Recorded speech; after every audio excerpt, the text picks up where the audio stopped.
Over the next few weeks, join me as I review a watercolor workbook called Flowers, Feathers, and Animal Friends by Sarah Simon. Sarah dives into the typical intro to a watercolor workbook where you have pages of materials and techniques. But what makes this workbook unique are the pages of actual watercolor paper, line art, and mixing recipes. I've had my eye on this book for a while now. It has been in and out of my Amazon cart. I spotted it at a local bookstore recently, and it allowed me to flip through the pages. And as a result, I purchased the book. It got me thinking, I can't be the only one who has these kinds of experiences. I've got to share it with you, and then you can decide to add this to your art book collection as well. Before we begin the projects, let's get to know our paints. I had several of the watercolor paints from the list provided inside the book. I did purchase a few of them on Amazon, and I will link them all below. I mostly have Winsor & Newton Professional and Grumbacher Academy.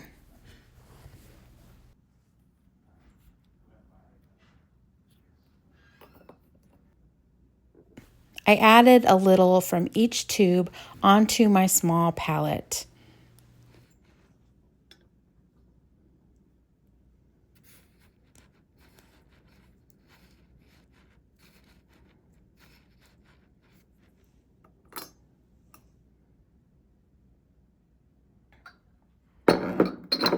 I have 2 glass containers of water, one for clean water and one for washing the brushes. And then I start laying down the wash of each color using my Cat's Tongue watercolor brush by Christy Rice. I'll also link that below. You might be wondering why this step is so important. Getting to know your watercolor paints.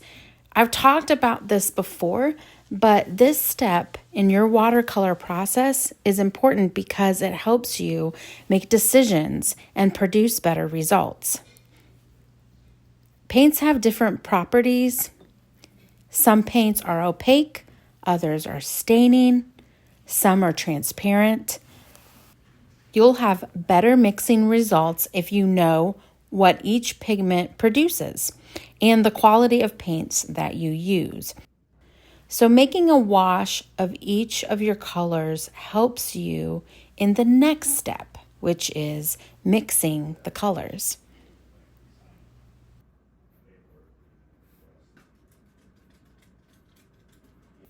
I don't typically use black in my palette, but I'm trusting the process that Sarah has laid out for us.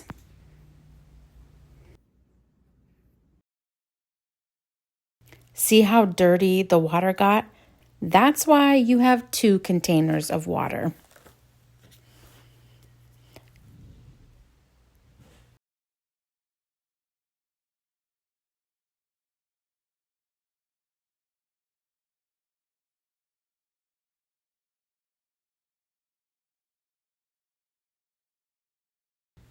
Now with some new clean water, let's start on the mixing recipes.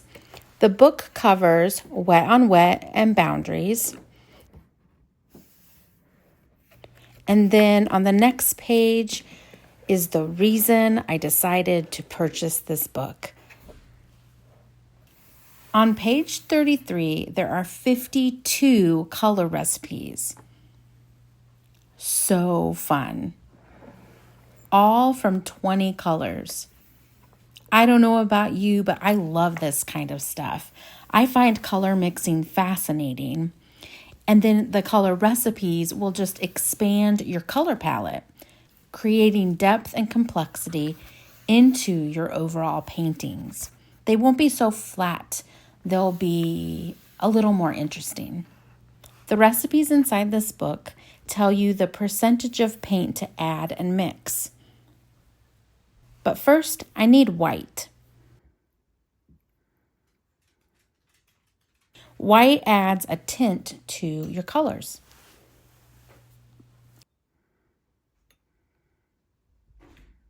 I'm going to start at the top and mix the colors for Warm Buff. It calls for 90% titanium white and 10% ochre.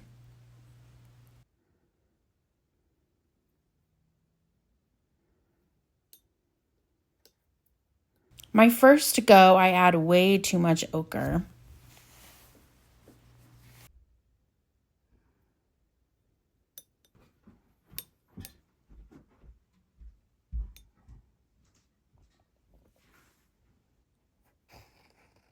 Got it.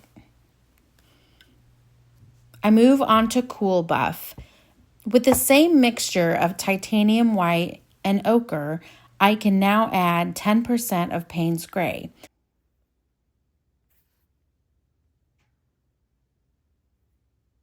Being a little more careful adding the darker color this time,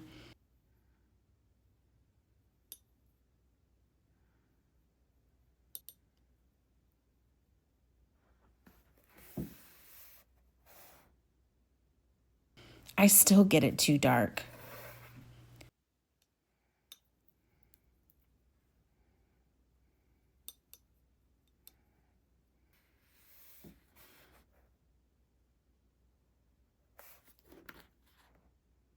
There we go.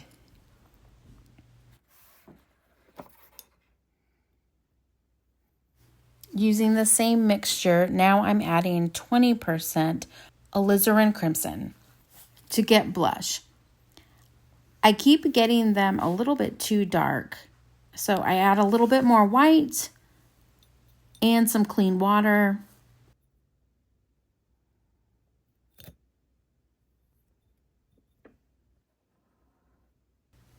And yes, I've got it.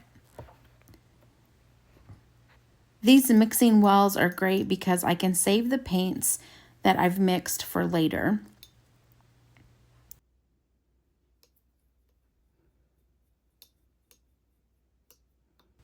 The key to all of this is patience.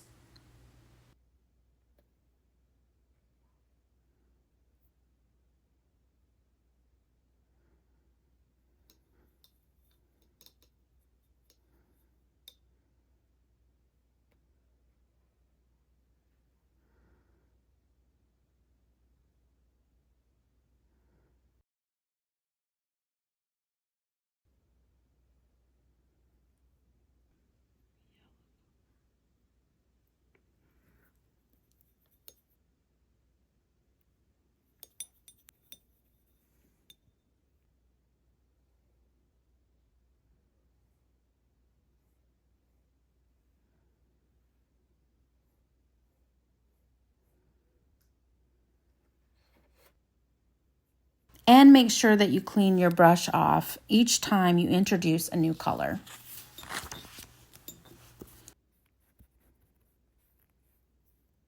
I ran out of wells, so I'm grabbing my white Joy plate.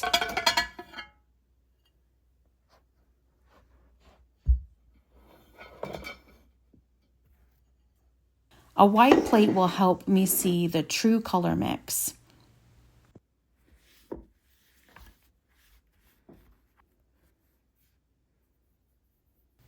Moving on to burnt rose and golden.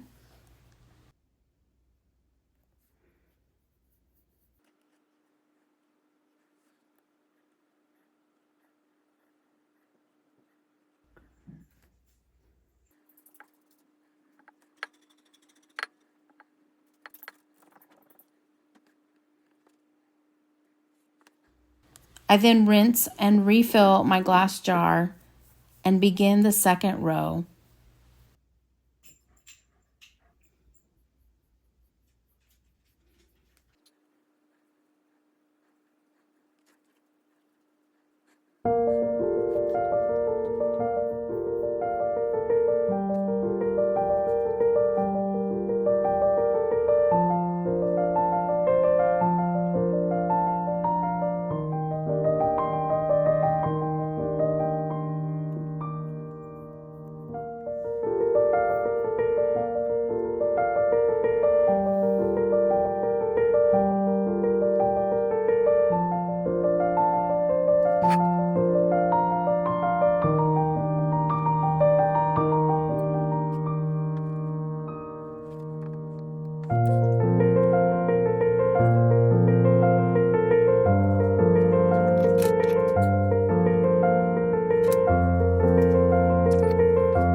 All of these colors are so pretty. They have all turned out so well, and I'll be ready to tackle the projects. I ran out of room mixing on the plate, but I'll still save all of the paint. I can't wait to explore and play and discover with these new colors. Watch the next video where I work through a few projects from the book.